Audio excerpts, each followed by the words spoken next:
Get unlimited access to all of our CPE courses at www.teachucomp.com/unlimited CPE. In this lesson, we will examine the process of determining basis in order to figure gain or loss on the sale of a home. An individual's basis in a home is generally determined by how the person received the home. If the individual built or purchased the home, the basis is the cost of the home.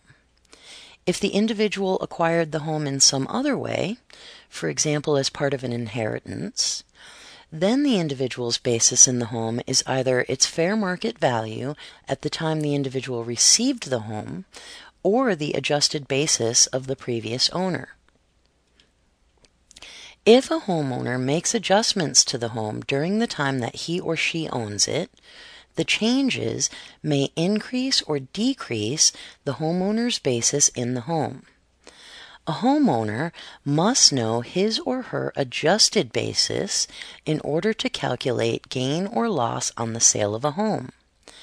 In order to figure adjusted basis, taxpayers should use Worksheet 1 from IRS Publication 523.